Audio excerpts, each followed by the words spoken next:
Hai, Assalamualaikum warahmatullahi wabarakatuh. Kali ini saya akan menjelaskan pengaruh langsung dan tidak langsung pada analisis jalur. Silahkan. Ini di sini ada variabelnya harga, promosi penjualan, lalu terhadap keputusan pembelian. Yang pertama, pengaruh langsung X1 terhadap Y atau harga terhadap keputusan pembelian, yaitu sebesar 0,209. Itu dari mana? Ya, yang pertama itu dari perhitungan nih di tabel koefisien standaris koefisien beta nih, 0,458 dikuadratkan. Nah, ini adalah koefisien jalur ya. Jadi koefisien jalur X1 ke Y yaitu 0,458 dikuadratkan, itu menjadi pengaruh langsung X1 ke Y ya. Lalu kemudian X2 juga begitu.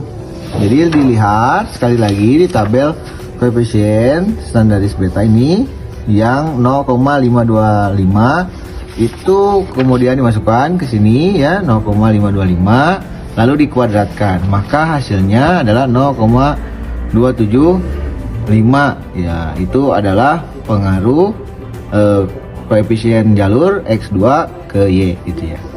Lalu selanjutnya pengaruh tidak langsung X1 ke Y melalui X2. Nah, perhitungannya dari mana? Kita harus tahu dulu yang pertama koefisien jalur, keduanya ini X1 maupun X2, lalu koefisien kolerasi. Koefisien kolerasi yang didapat dari output correlation pada perhitungan antar hubungan ya, hubungan. Nah, seperti ini contohnya correlation. Nah, di sini tertera hubungan X1 dan X2 itu 0,843 dan ini signifikan juga ya, ditandai dengan adanya bintang. Nah, kita mulai nih caranya. Pengaruh tidak langsung X1 ke Y melalui X2.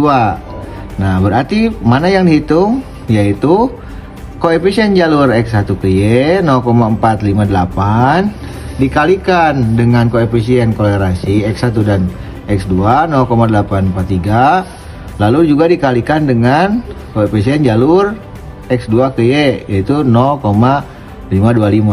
Nah, hasilnya adalah 0,203 begitu. Lalu kemudian untuk pengaruh tidak langsung daripada X2 ke Y melalui X1, sebenarnya hasilnya akan sama karena itu hanya perputaran daripada perhitungan saja.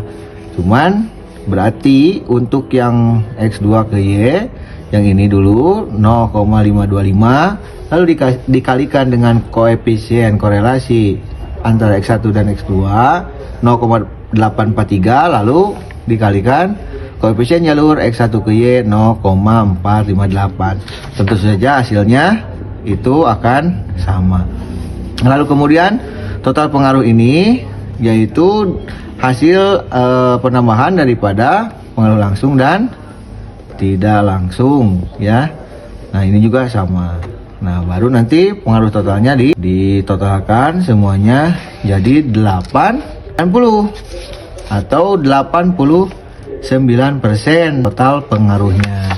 Dan itu harus ditandai atau harus sejalan dengan yang namanya koefisien determinasi tabel model summary R square 0,890. Baik, nah begitulah penjelasan untuk menghitung analisis